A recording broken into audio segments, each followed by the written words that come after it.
One of the world's leading physicians describes Donald Trump as, quote, America's shadow. In a recent article, Dr. Deepak Chopra writes about how the shadow includes all dark impulses like hatred, aggression, sadism, selfishness, jealous, and more. This comes as Dr. Chopra unveils a new health and wellness app. Earlier, Josh Elliott talked to Dr. Chopra about his new push for wellness, as well as the 2016 election.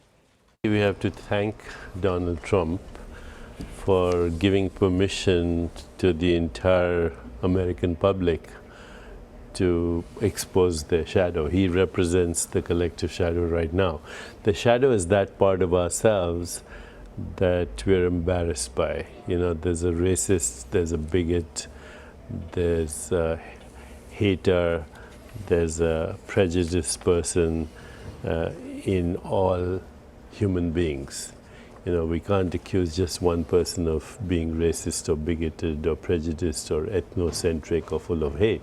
That part comes out when there's crisis, when there are dehumanizing conditions such as war, when there's poor leadership, when there's just confusion in society.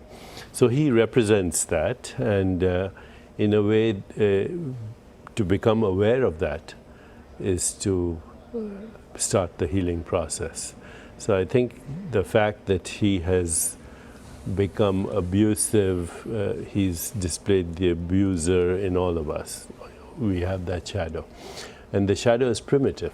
And yet millions have expressed their support for him with their votes through the primary season to this point.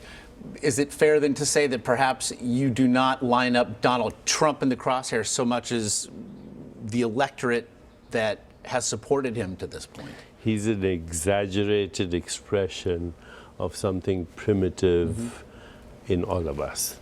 So just to be aware of that is to bring light to the shadow. You can't fight the shadow with the shadow.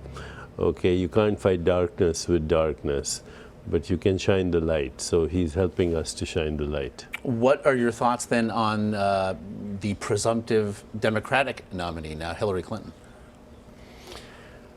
I think right now that's the choice we have. If you have to make a conscious choice, we have to ask ourselves who our leader will be for the rest of the world. You know, leadership comes at several levels. So he represents survival and safety. You might say, you know, the first level of need. But we have other needs. We have needs for success, for jobs, for love, for compassion, for higher consciousness, for creating a more peaceful, just, sustainable, healthier and happier world. So we have to decide who do we want to represent us.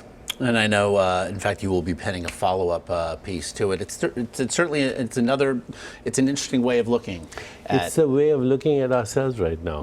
What is it in him that has brought out this amazing vulgarity of dialogue and given permission to everyone to be politically incorrect as well? In fact, if you're politically correct right now, you're not even cool.